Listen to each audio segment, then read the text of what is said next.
सरस्वती मात की, ठाकोर समाज की नमस्कार। आजे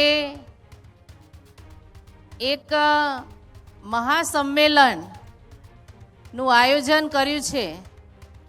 અભ્યુદય મહાસભામાં આપણે સૌ રાત્રે 3 વાગે ખાતમુહૂર્ત કરવા ભેગા થયા છે।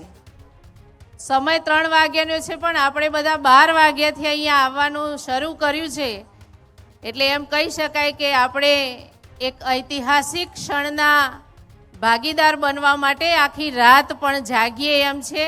એટલે સૌથી પહેલાં તો આપણે પોતાના માટે તાળીઓ પાડવી જોઈએ કે આ એક ઐતિહાસિક ક્ષણના સાક્ષી બનવા માટે આપણે સૌ ભેગા થયા છીએ। આપણે આપણા શિક્ષણ, આપણા સ્વાભિમાનની વાત કરવા માટે આજે ભેગા થયા છીએ। સૌ ઠાકોર સમાજના દીકરા દીકરીઓ સારી રીતે ભણી શકે, આગળ આવી શકીએ, એના માટે એક ઐતિહાસિક શૈક્ષણિક સંકુલ જ્યારે બનવા જઈ રહ્યું છે ત્યારે એના સાક્ષી આપણે સૌ બન્યા છીએ। અને માનીય અલ્પેશજી ઠાકોર સાહેબના આહવાનથી સૌ મંચસ્થ મહાનુભાવો, ઠાકોર સમાજના અગ્રગણ્યોના કહેવાથી સમગ્ર ગુજરાતના ખૂણે ખૂણેથી ઠાકોર સમાજના અગ્રગણ્યો, તાલુકા જિલ્લાના સરપંચશ્રીઓ, ચૂંટાયેલા પદાધિકારીઓ સૌ જ્યારે ભેગા થયા છીએ ત્યારે હું સૌ ઠાકોર સમાજના અગ્રગણ્યોને ખૂબ ખૂબ અભિનંદન અને શુભેચ્છાઓ પાઠવું છું। આપ રાત્રે જાગીને પણ ખૂણે ખૂણેથી આવ્યા છો, એ બતાવે છે કે આપણામાં એક શિક્ષણની, એક સ્વાભિમાનની ભૂખ જાગી છે।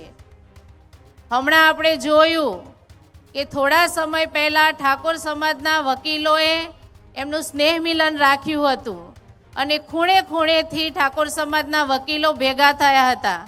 એટલે આપણે જાણીએ છીએ કે શિક્ષણમાં આપણો સમાજ આગળ વધી રહ્યો છે, હજુ પણ આગળ વધે એના માટેની ચિંતા જ્યારે આપણા સમાજના આગેવાનો કરતા હોય ત્યારે આપે પણ એમાં ખૂબ ઉત્સુકતા દાખવીને અહીંયા પધાર્યા છો।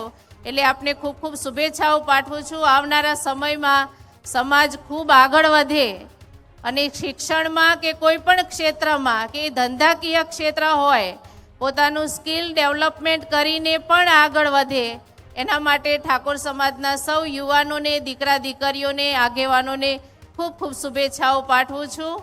અહીંયા આપ સૌએ મને સાંભળી અહીંયા બોલાવી અને આપે સૌએ અહીંયા મોટી સંખ્યામાં ઉપસ્થિત છો ત્યારે આપ સૌને ખૂબ ખૂબ અભિનંદન અને આભાર સહ મારી વાતને વિરામ આપું છું।